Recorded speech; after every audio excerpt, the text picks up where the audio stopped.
हमारे पास ज़्यादातर मरीज जो आते हैं वो दर्द होने के बाद आते हैं। दर्द होने के बाद आ रहे हैं, इसका अर्थ ये है कि उनके दांतों में जो भी इन्फेक्शन है वह दांतों की नसों तक पहुंच चुका है। यदि इन्फेक्शन नसों तक पहुंच गया है तो हमें नसों का उपचार करना पड़ेगा। नसों का उपचार जिसको हम root canal treatment, RCT treatment बोलते हैं आम भाषा में। मैं doctor Ravi Goyal, orthodontist, dentofacial orthopedic from Chhattisgarh dental hospital.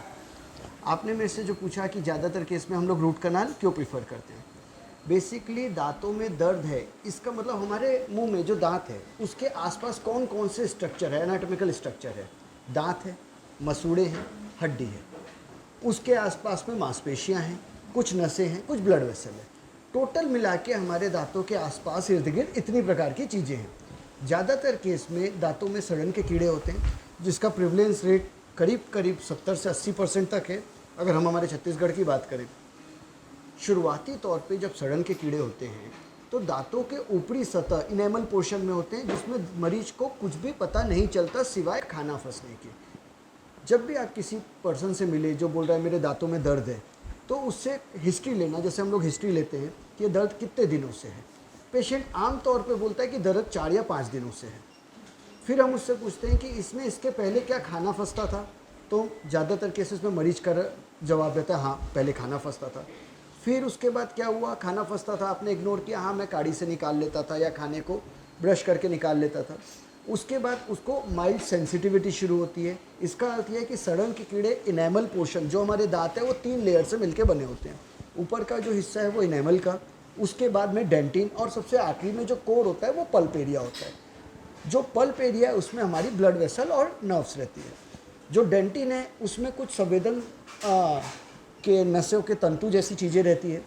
तो जब सड़न के कीड़े ऊपरी सतह इनेमल में रहते हैं तो पेशेंट एसिम्प्टोमेटिक रहता है, पेशेंट को तकलीफ नहीं होती। उसकी कंप्लेन मुख्यतः खाना फंसने की रहती है। उसको वो इग्नोर करता है काफ़ी समय तक, लगभग महीने 2 महीने इग्नोर करता है। उसके बाद में जब सड़न के कीड़े नीचे गहराई पे डेंटिन तक पहुंचते हैं तो उसको कनकनाहट या सेंसिटिविटी शुरू होती है। ज़्यादातर केस में ठंडे और मीठे खाने के प्रति उसको कनकनाहट होती है। जब उसको कनकनाहट होती है तो फिर वो कुछ होम रेमेडी यूज़ करता है, जैसे कि वो उधर से खाना चबाना बंद कर दे, एक्सट्रीम टेम्परेचर अवॉइड कर दे, जैसे आइसक्रीम खाने से झंझनाहट हो रही है आइसक्रीम खाना बंद कर दो। तो इस प्रकार के कुछ होम रेमेडी दिया। कुछ लोगों का मैंने देखा है कि लौंग का तेल रखते हैं। बेसिकली लौंग का तेल बर्न करता है तो कुछ समय के लिए उससे आराम होता भी है, तो ऐसा करके उसको फिर टालते हैं। सड़न के कीड़े धीरे धीरे इनेमल से होते हुए डेंटिन और डेंटिन को पार करके पल्प तक पहुंचता है। जब सड़न के कीड़े पल्प तक पहुंचते हैं तब हमारे को दर्द शुरू होता है। तो हमारे पास सिचुएशन क्या है, सड़न के कीड़े, बेसिकली हम आम भाषा में सड़न के कीड़े बोलते हैं, वो एक बैक्टीरियल इन्फेक्शन होता है, मेनली स्ट्रेप्टोकोकस स्टेफाइलोकोकस से मिला हुआ एक मिलीजुली बैक्टीरिया की कॉलोनी होती है जिसे हम आम भाषा में सड़न के कीड़े बोलते हैं। बेसिकली वो ऐसे कोई कीड़े जैसी चीज़ नहीं होती, बैक्टीरिया होता है जिसे हम अपनी नेकेड आई से देख भी नहीं सकते। अब पेशेंट आया है दर्द में, इसका अर्थ ये है कि सड़न के कीड़े दांतों की नसों तक पहुंच चुके हैं, तो हमें डेफिनेटली नसों का उपचार करना पड़ेगा, मतलब रूट कनाल ट्रीटमेंट करना पड़ेगा।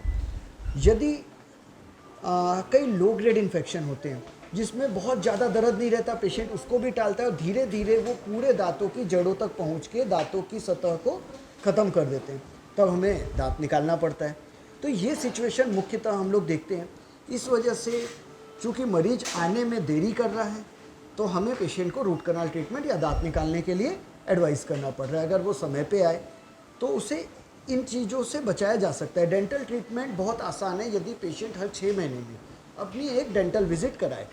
नॉर्मली इसको अवॉइड करता है। यदि आप स्वस्थ हैं तो आप सोचते हैं मैं डॉक्टर के पास क्यों जाऊं, जबकि मूलतः चीज़ ये है कि prevention is always better than cure. Go for the dental checkup in every 6 months to 1 year and you can prevent this all the things.